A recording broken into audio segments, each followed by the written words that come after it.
Donc dans la vidéo précédente, nous avons vu comment utiliser un petit peu le multimètre. Donc dans cette partie, nous allons utiliser ce multimètre donc en tant qu'ampèremètre. Donc nous l'avons déjà dit, l'ampèremètre, en tout cas le multimètre en tant qu'ampèremètre, doit se brancher en série dans le circuit. Donc ici nous avons un circuit composé d'une pile plate de 4,5 V, d'un interrupteur qui permet donc de fermer et d'ouvrir le circuit, et d'une lampe en tant que récepteur. Lorsque j'appuie sur l'interrupteur, donc je ferme le circuit, et donc notre lampe va transformer l'énergie électrique reçue en énergie thermique et énergie lumineuse. L'objectif donc ici est de mesurer l'intensité du courant qui circule dans le circuit.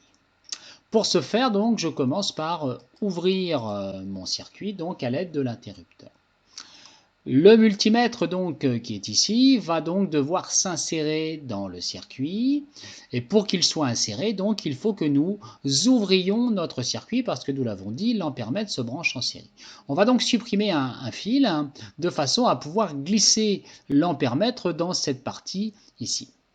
Nous avons donc le courant électrique qui va quitter ou partir de la pile, qui va rentrer dans la borne positive de l'ampèremètre. Donc ici, comme c'est la première mesure que j'effectue, eh bien, je vais le positionner sur le calibre, en tout cas sur la borne 10 ampères.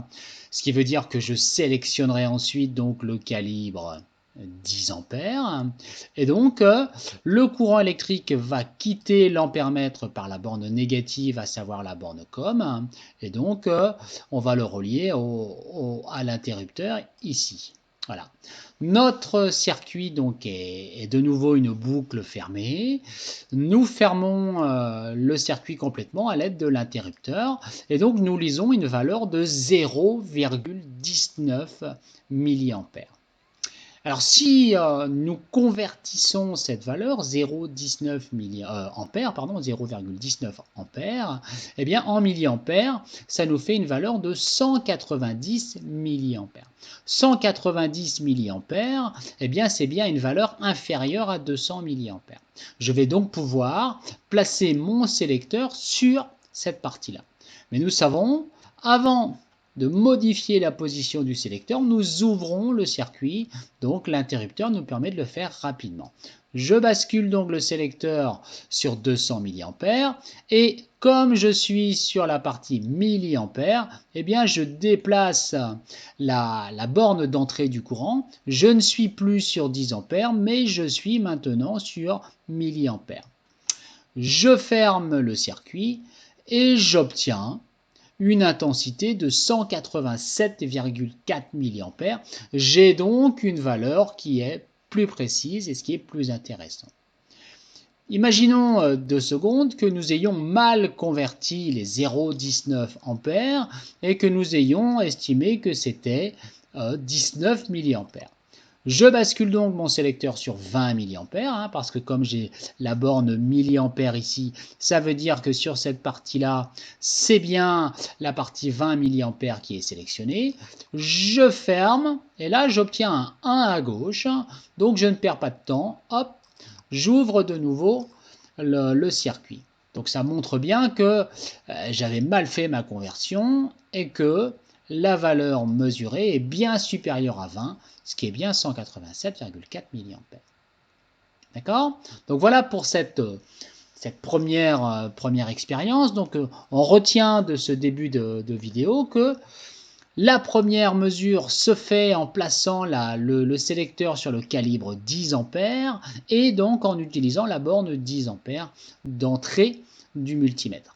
Je basculerai sur milliampères si j'ai une valeur qui est inférieure au calibre suivant, à savoir ici 200 milliampères. Dans la suite de la vidéo, donc, nous allons déplacer notre ampèremètre dans le circuit de façon à vérifier que l'intensité qui va circuler dans ce circuit sera toujours la même. Donc, je vais débrancher mon ampèremètre, je reconstruis le circuit et je vais donc supprimer le fil suivant.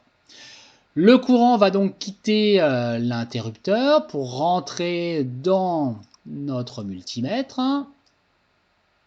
Voilà, c'est fait. Et donc, le courant électrique sortirait par la borne COM du multimètre pour rentrer dans notre lampe.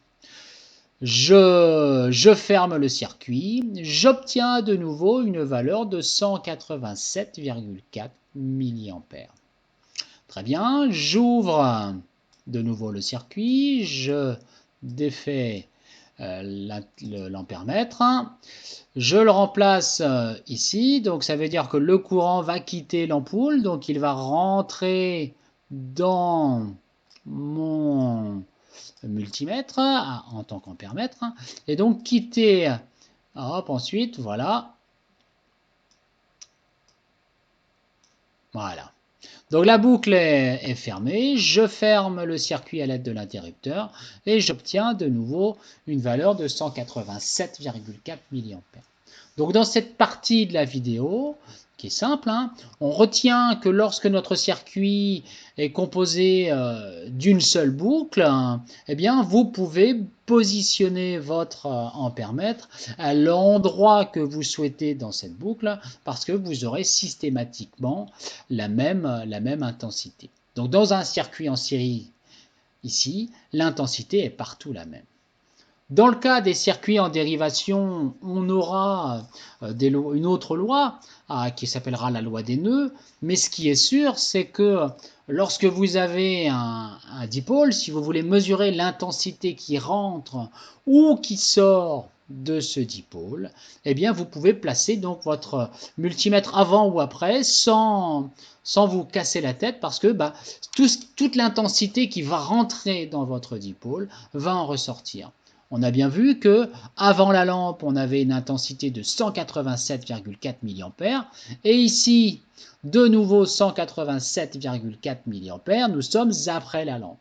Après la lampe, nous sommes juste avant la pile, donc avant notre générateur, 187,4 mA, et nous avions vu que lorsque nous avions placé le multimètre ici à la place du fil rouge, nous avions également une intensité de 187,4 mA. Voilà, donc voilà les quelques informations que vous devez retenir sur l'utilisation simple, hein, nous sommes en 5e là, sur l'utilisation simple de notre multimètre.